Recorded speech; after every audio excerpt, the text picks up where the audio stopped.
Good evening. Again, for those of you who were here for the guided meditation, this is the second good evening. And for the next few weeks, I'm going to do a series on going for refuge. I've been reflecting that things are a little bit unsettled here in the United States. And what can be a support? What can be a way that can bring some stability in whatever happens in the next few weeks? So for the next few weeks, for each week, I hope to unpack a little bit, what does this mean, going for refuge? Including like why we might have some hesitation or feel like we're allergic to something like that. And what is it we take refuge in? Those things that are supportive, maybe those things that turn out to not be so supportive. As a way to hopefully bring some stability, some direction, some orientation for these next few weeks. And for me, I feel, gladdened somehow, maybe buoyed, or to bring to mind that for millennia, Buddhists have taken refuge. There's this way that we're connected to thousands and millions, untold numbers of people who have taken refuge, and in their lifetimes there have been untold numbers of difficulties. So for me, it's meaningful that this activity of going for refuge is recorded in the earliest discourses from the time of the Buddha. So there's this living connection to so many people who have done this before. So what is this idea of refuge? As I said, I'll be unpacking this a little bit more and more as the weeks ensue. But we can think of it as a place of safety. In some ways, maybe as a place of protection, maybe even a protective enclosure, where we can rest or feel supported. We don't have to be so maybe vigilant, or we don't have to be so on guard and ill at ease. And perhaps we might imagine sheltering under a large ancient tree. A tree that has deep roots and a big trunk, big sturdy trunk, and a really wide canopy. Maybe it's not even super wide, maybe it's just wide enough for us. There's so many different ways we can imagine this, but the branches reaching out and around and creating this kind of safe, sheltering place. This ancient tree has seen so much of the comings and goings of so many people's lives, and it's still standing there. And it provides shelter from too much sun, too much rain.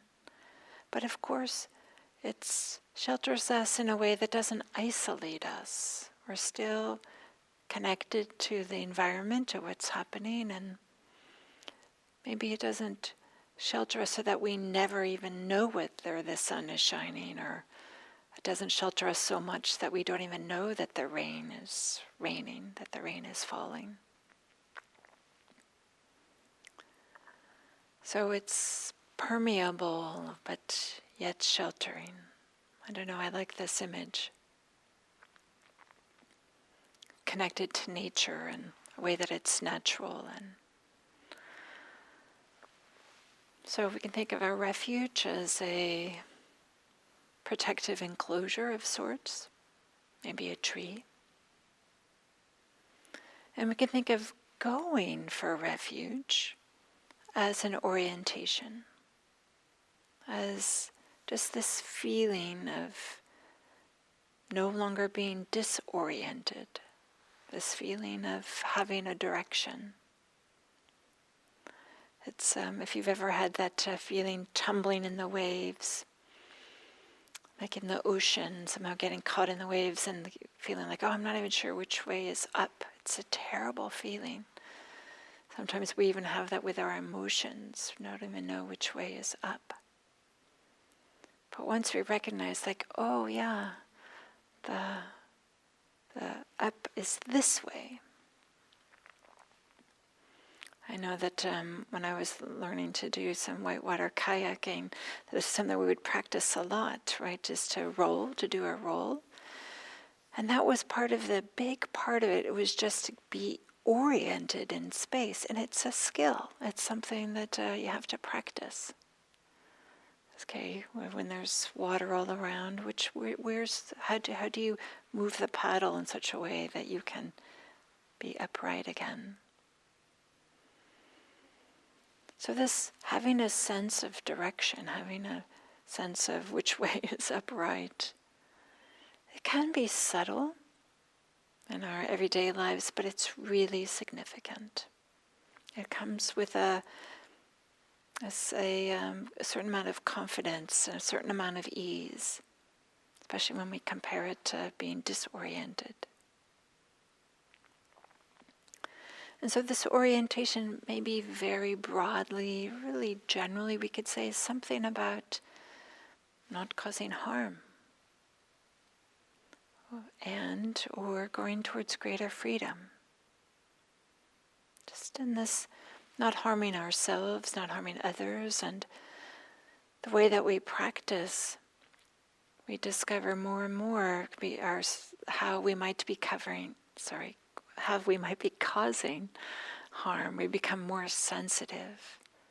And this word harm starts to represent something that's really, really subtle. Maybe it's just like a contraction or a tightness, not some overt harm.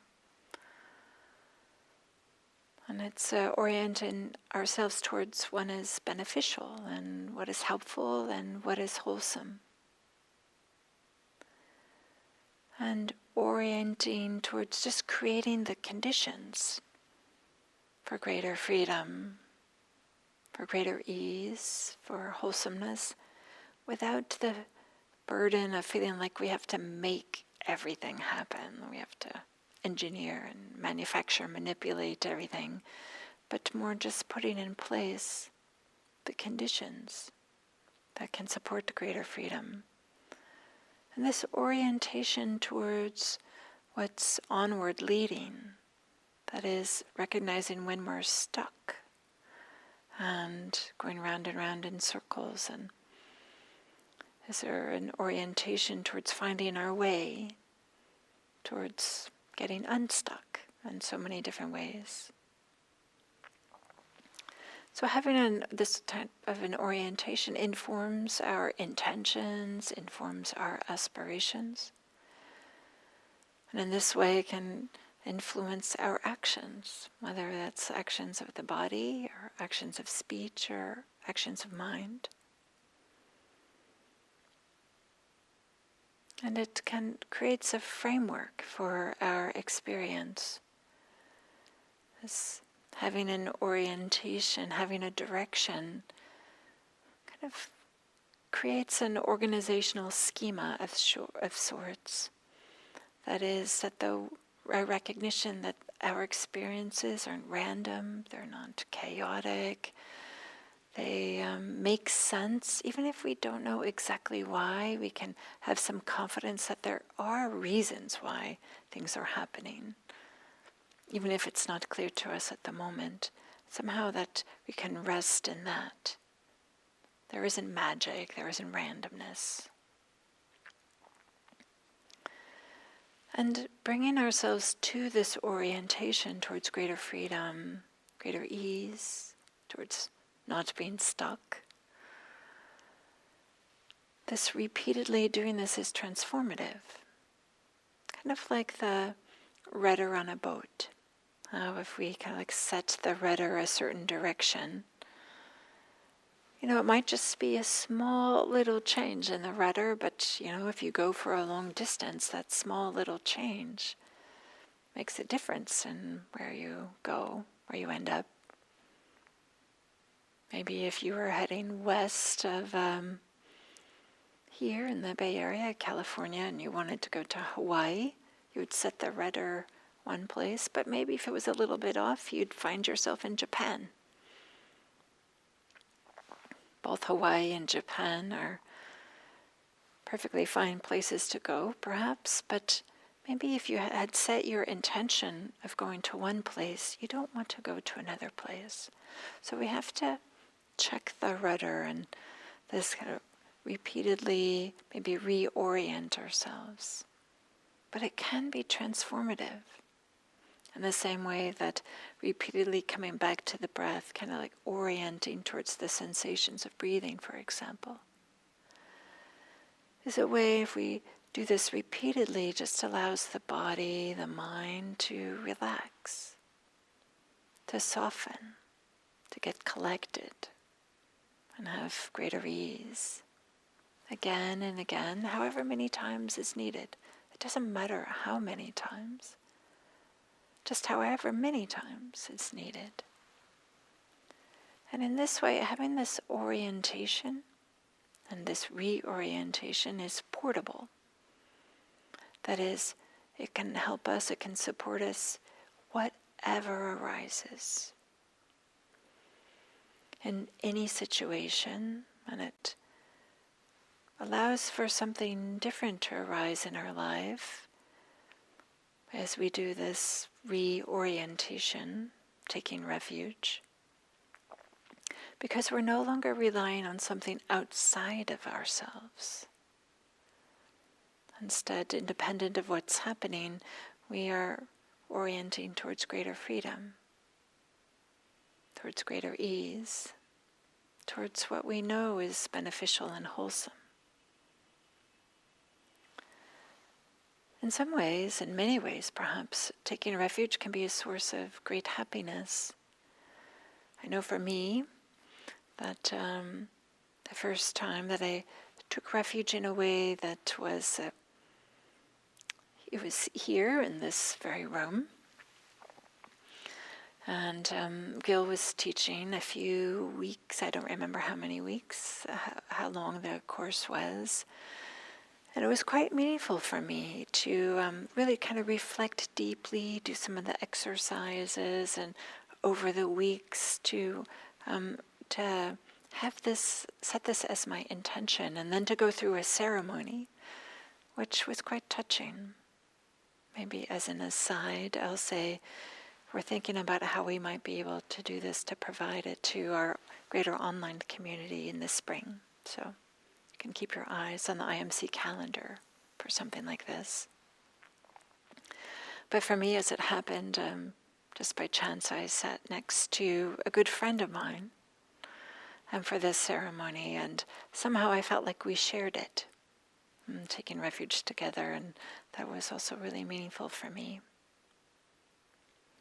But the happiness comes from a number of things, including developing qualities we can be proud of in some ways. Things like kindness and sensitivity, equanimity, mindfulness, discernment.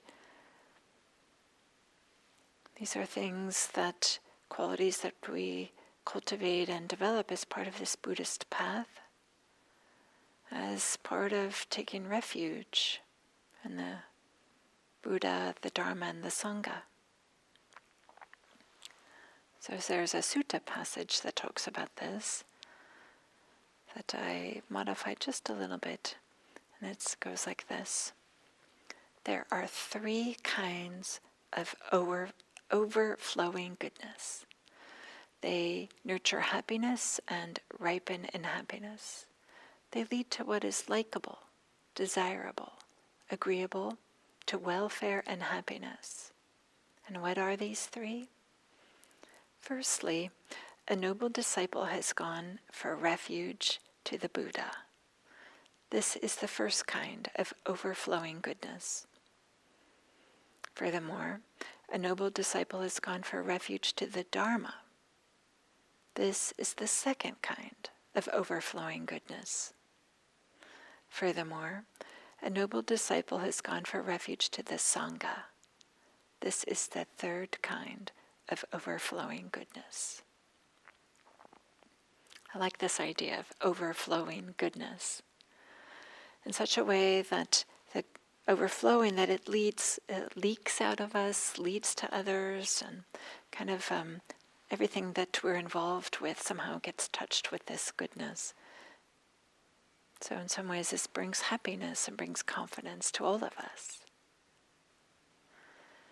So tonight I'd like to talk a little bit about taking refuge in the Buddha.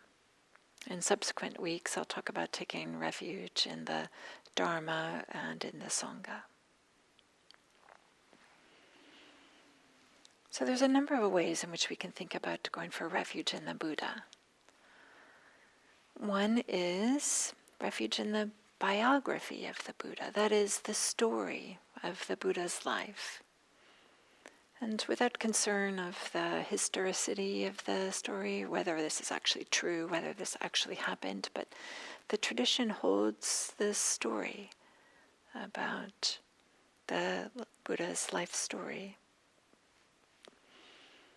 And there are a number of elements that I find supportive and inspiring, and as it happens right now, I'm teaching a course at the university on the life of the Buddha. So I'm spending a lot of time reading the suttas and reading what scholars have said and what Dharma teachers have said, and really looking at this. And I'm actually surprising myself by how touched I am by this. So here's a few things.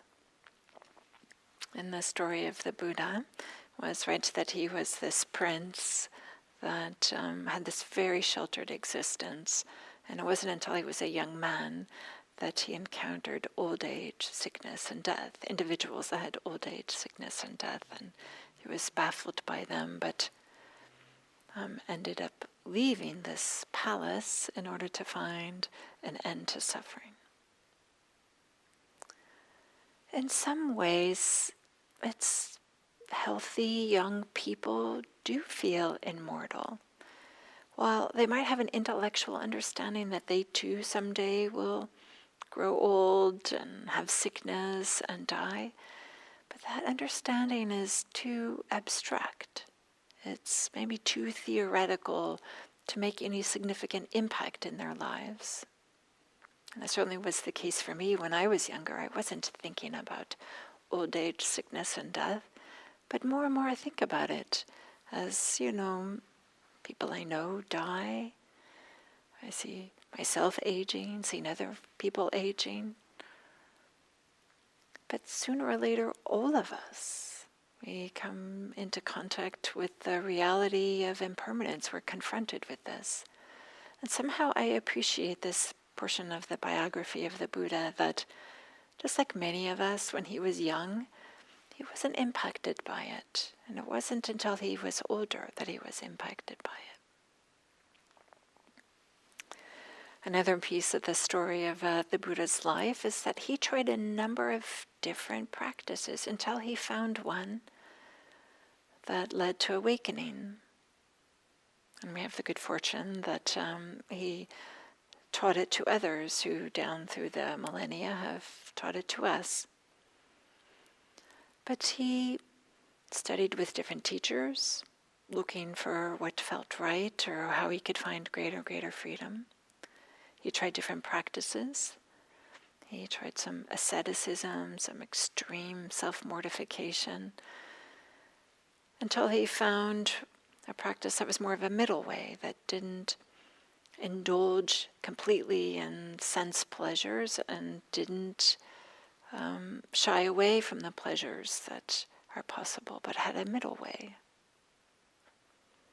So I think so many of us also too, right? We maybe try different things before we find a way that makes sense to us and we experience greater freedom and ease with. Even if we haven't found our way all the way completely to awakening, but to recognize that, okay, we're just like the Buddha, he had to find his way. We're finding our way too. Maybe the last element of the Buddha's biography I'll talk about now that I feel touched by and inspired by was the way that he died. In fact, when I was reading the discourses that describe his death, I found myself getting a little bit tender, maybe I'll use, or sad about it. It's very touching the way it is described. And with his death, he had real clarity of mind. He had mindfulness and lots of concentration. And he treated everybody with care and with respect and asked people, okay, are there any questions? I'm dying now. Do you have any last questions? And there's a person who goes up to him and, wants to learn some of the Dharma, and everybody said, no, don't go bother the Buddha, he's dying, can't you tell? But the Buddha says, no, I'll teach him. I'll give him some teaching. So even to his, dying moments, he has this generosity of spirit. And somehow I kind of like that even at the end he's a little bit cranky too, that he, there's the story that he asked the monk Upavana, who was fanning the Buddha, he asks him, can you just step aside, move aside? And Ananda, who's a little bit surprised at the way that the Buddha says this, asks the Buddha, but Upavana for years has been fanning you, and you've never asked him to just step aside. Why are you doing this? Why are you doing this now? And the Buddha replies, well, there's others who want to see me, because I'm dying, and this will be their last chance. And Upavana is standing like right in front of me fanning. I don't know, this gives a little bit of the human quality. But he died with tremendous grace and ease, not complaining, able to use his mind with some concentration. And I feel inspired by this and take refuge in the idea that this is possible. That death will happen to all of us, but maybe there's a way in which we can bring a certain amount of grace as best we can.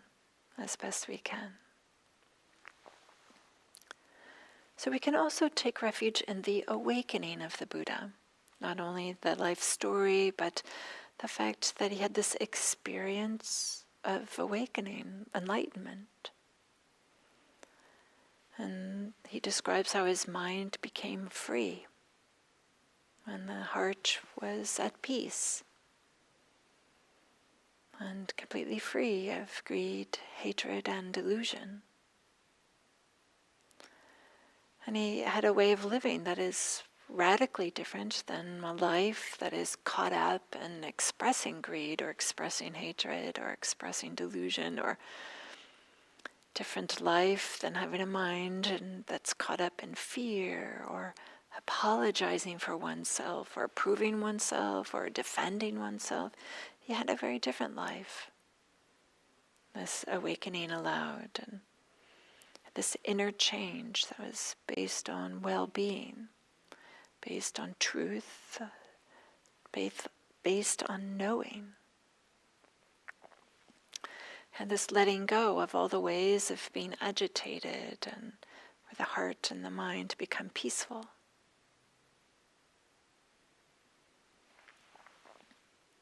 We can find this inspiring. Maybe in some ways we have touched into some type of experience that lets us know that something like this is possible. Maybe in some kind of way we've had a hint or an intuition, or maybe perhaps a clear indication that there can be a different way in which the mind can be, in which the heart can be, in which it's free and not agitated. Maybe we've experienced a little bit of an opening or a touchstone, something that keeps us coming back to the practice, even though sometimes it feels difficult. Something that speaks to you of a possibility, of something bigger than our everyday experiences, something radically different, perhaps, of our everyday experiences. So to feel that potential within ourselves and to claim our potential for awakening, for freedom. All of us have this potential. To live by the qualities of a Buddha. A Buddha is awake, truthful, ethical, compassionate, equanimous. We can live in this way. We can be inspired by it. We can recognize the possibility of something deep and meaningful, and to recognize the qualities of an awake person, and as best we can to develop and cultivate those qualities in us. This, of course, doesn't mean that the qualities are always evident. It doesn't mean that we're always, behaving such that a Buddha might behave, but that we trust that there's a path in which we can align ourselves with them. There's a direction, there's an orientation.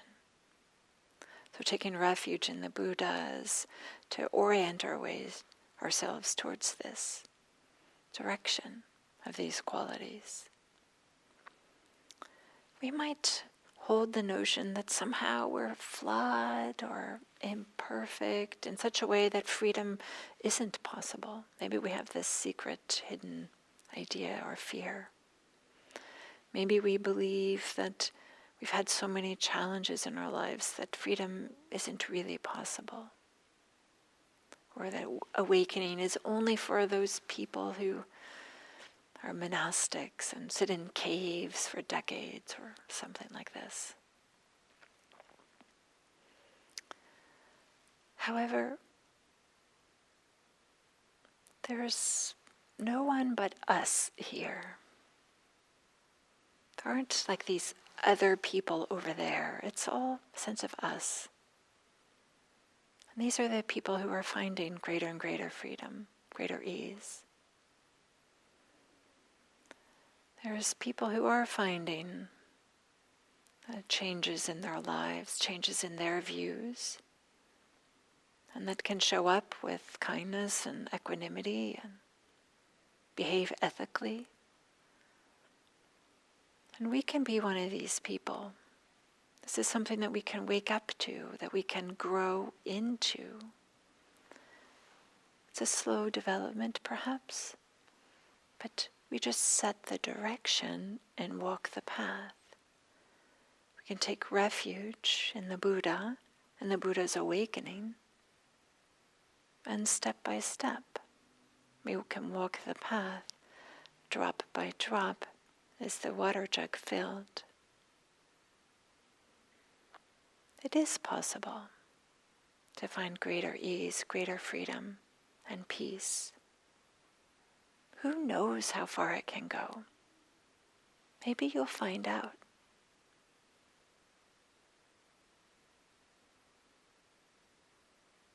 So in this way, may our orienting towards greater kindness, greater compassion, greater awakeness to what's really happening, may it be a support for ourselves and for everybody we come in contact with, and for the heart to settle in its true potential, and that we can show others, perhaps, the potential of all of our hearts.